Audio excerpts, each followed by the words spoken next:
네, 한 주간 있었던 정치 이슈를 콕콕 집어서 정리해드리는 순서 주간 이슈픽 코너입니다. 오늘도 김지수 아나운서 나와 있습니다. 안녕하세요. 네, 안녕하세요. 네, 바로 첫 번째 이슈픽부터 살펴볼까요? 네, 첫 번째 이슈픽 보시겠습니다. 유령학이 사라진다가 오늘 첫 번째 이슈픽입니다. 네. 지난주에 수원에서 영아 시신 2구가 발견이 되면서 큰 충격을 줬는데요. 이에 따라서 앞서 저희 리포트에서도 보셨지만 국회가 입법을 서두르게 된 겁니다. 네, 출생 통보제가 이제 어제는 법사위, 오늘 이제 본회의를 이제 통과했는데 출생 신고가 되지 않은 아이가 학대받거나 이제 방치되는 위험을 막을 수 있는 방안이 제도화됐다. 여기에 이제 의미가 있는 거죠? 그렇습니다. 이제는 정말 그 법의 보호를 받지 못하는 아이들이 더 이상 발생해서는 안 될 텐데요. 2,236명, 지난 2015년부터 8년 동안을 조사한 결과 이 출산 기록은 있지만 출생 신고가 되지 않은 아이들의 숫자가 이렇게 많이 나오면서 충격을 줬고 제도적 허점이 드러났는데요.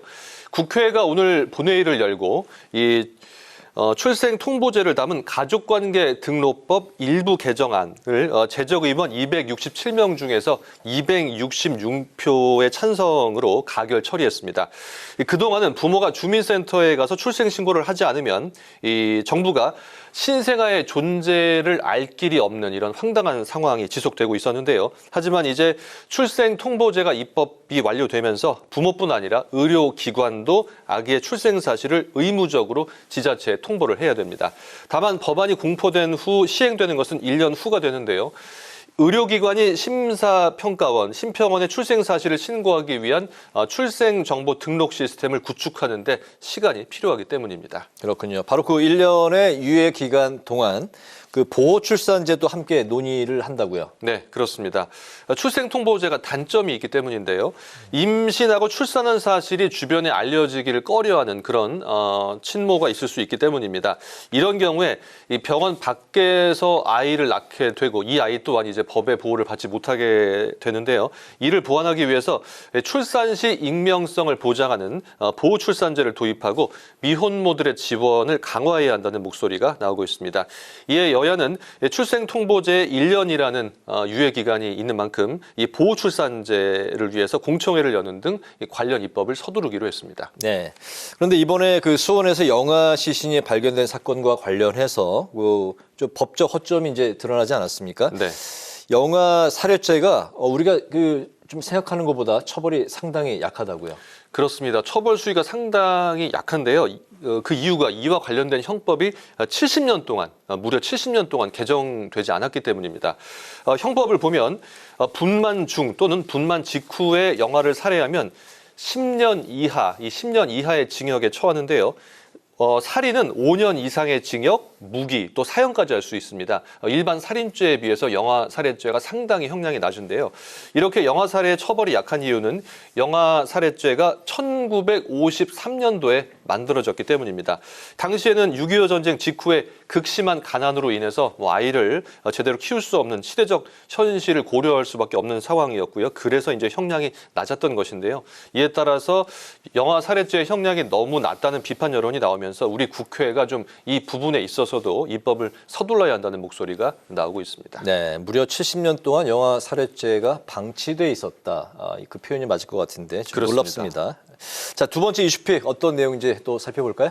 네, 두 번째 이슈픽 킬러 문항 후폭풍입니다. 정부가 킬러 문항을 배제하겠다는 방침을 밝힌 가운데 이번 주 월요일에 이제 22개의 킬러 문항을 발표를 했었죠. 네. 그리고 이제 다음 날에 6월 모의평가 결과가 발표가 됐는데요. 이 발표가 나면서 논란이 더 커진 모양새입니다. 네, 정부가 이제 킬러 문항을 발표하고 바로 다음 날 6월 모의평가 결과가 나왔는데 당초 이제 국어가 이제 어려울 것으로 예상을 했는데 국어는 그렇게 수험생들이 못 보지 않았고 결과가 수학이 오히려 좀 어렵게 나왔다면서요? 맞습니다. 국어가 좀 평이했고 이제 수학이 상당히 어려웠다 이런 결과가 나왔는데요. 결과를 보면 국어 표준 점수 최고점을 받은 수험생이 1,492명으로 지난해 수능 371명보다 무려 4배 정도가 늘었습니다. 네. 4배가 늘면서 국어가 오히려 쉬웠다는 평가고요. 정부가 킬러 문항으로 제시한 국어 문제는 EBS 이 수능 특강과 연계된 것일 뿐 아니라 정답률이 각각 36.4%와 36.8%에 달했습니다. 생각보다 정답률이 높게 나온 것이고요. 반면 수학은 표준 점수 최고점이 151점으로 꽤 어려웠던 것으로 분석이 됐습니다. 네, 6월 모의평가 결과를 놓고 여야가 또 그 날선 공방을 이어가고 있다면서요. 쟁점이 어떤 건가요? 네, 민주당은 6월 모평 채점 결과가 공개된 것을 두고 이 국어가 오히려 평이하게 출제된 것으로 드러났다. 만점자가 이 작년 수능에 비해서 4배나 증가했다고 말했습니다. 네. 윤석열 대통령이 분노했던 킬러 문항이 실제로 뭐 있기는 했었던 건가 이런 의문이 든다고도 밝혔는데요. 또 교육부 이 대입 담당국장이 경질됐고 한국교육과정평가원장이 사퇴하고 감사까지 받고 있다며 윤 대통령이 결과 발표 전에 어떤 자료와 근거를 갖고 책임을 물은 것인지를 비판했습니다.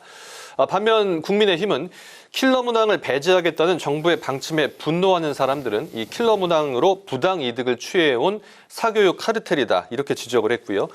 킬러 문항이 이 학생들을 사교육 시장으로 끌어내면서 이 고가의 사교육비를 지불하게 만든다며 결국 학부모의 등골을 휘게 만드는 구조라고 반박을 했습니다. 네, 킬러 문항이란 말을 지난 일주일 동안 굉장히 많이 듣게 된 그런 주간이었던 것 같습니다. 네. 세 번째 이슈픽 가볼까요?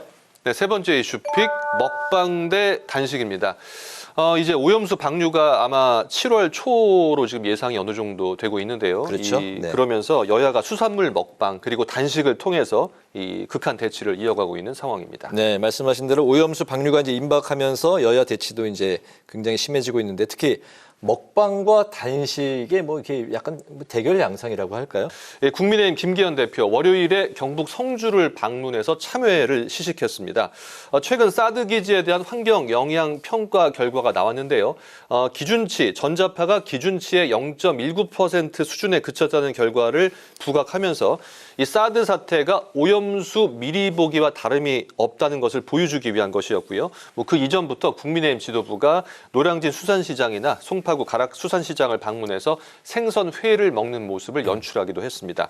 반면 야당에서는 앞서 말씀드렸듯이 릴레이 단식 농성이 이어지고 있는데요. 민주당 윤재갑 의원을 시작으로 우원식 의원 그리고 정의당 이정미 대표까지 가세한 상황입니다. 이처럼 여야가 이 국회 밖에서 먹방과 단식을 통해서 오염수 정국에 대응을 하고 있습니다. 네, 일본 때문에 우리 전국은 이제 그런 상황인데 이제 일본은 오염수 방류를 위한 모든 절차를 거의 다 지금 마친 상황이라고요. 네, 맞습니다. 수요일 26일이었죠. 26일부터 오늘까지 방류 시설에 대한 최종 점검을 했는데요. 네. 정전 등 이 비상 사태가 발생할 경우에 오염수가 방류되지 않도록 하는 긴급 차단 설비를 중점적으로 살펴봤다. 이런 소식이 전해졌습니다. 한편 국제원자력기구 IAEA가 다음 달 4일, 그러니까 7월 4일이죠. 후쿠시마 오염수 최종 보고서를 공개할 것으로 예측이 되면서 해양 방류가 곧 임박했다. 이런 보도가 나오는데요. 이번에 나오는 보고서가 최종 7차 보고서입니다. 7차 보고서 굉장히 중요한 의미를 갖게 되겠는데 이제 네. IAEA의 이번 그 7차 보고서 내용이 일본의 방류 시점에 결정적으로 영향을 미칠 것 같네요. 네, 그럴 것으로 예측이 되고 있고 이제 그렇기 때문에 우리나라 입장에서도 상당히 중요하다고 볼 수 있는데요. 네. 7차기 때문에 이제 그동안 6번의 보고서가 발간된 바가 있습니다. 오염수를 처리하는 기술적 역량에서 이 정확도가 높다고 이 6번의 보고서에서 평가를 내린 만큼 최종 보고서 역시 뭐 비슷한 평가를 내릴 것이다 이런 관측이 나오는데요.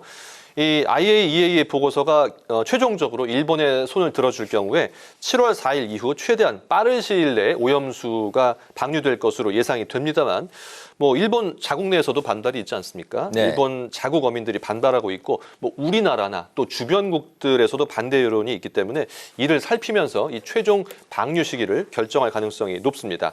한편 민주당은 내일 서울에서 오염수 방류를 반대하는 세 번째 규탄 대회를 열기로 했고요. 또 국민의힘에서는 오염수가 방류되고 7개월이 지난 후 우리나라 해역에서 기준치 이상의 방사능이 검출되면은 책임을 지겠다고 밝힌 만큼 이 오염수를 둘러싼 여야의 대치는 앞으로 더욱 심해질 것으로 예측이 되고 있습니다. 네, 이번 주도 주간 이슈픽 이제 세 가지 이슈를 살펴봤는데 유령하게 사라진다, 킬러 문화 후폭풍, 먹방 대 단식. 우리 그 김지수 아나운서는 개인적으로 준비하면서 어떤 이슈가 좀 가장 관심이 높았습니까? 저희는 이제 대한민국 국민으로서 아무래도 수산물 안전이 가장 중요할 것이기 때문에 아무래도 오염수가 가장 좀 걱정이 되는데요. 어쨌든 우리 정부가 좀 그 일본의 오염수 그 과정을 좀 면밀하게 살피고 분석을 해서 정말 우리 해역에 크게 영향이 없이 우리가 안전한 수산물을 항상 먹을 수 있는 그런 환경이 됐으면 좋겠습니다. 네, 그러기를 이제 바라면서 오늘 주간 이슈픽 여기까지 듣겠습니다. 김지수 아나운서 이번 주도 수고 많았습니다. 네, 고맙습니다.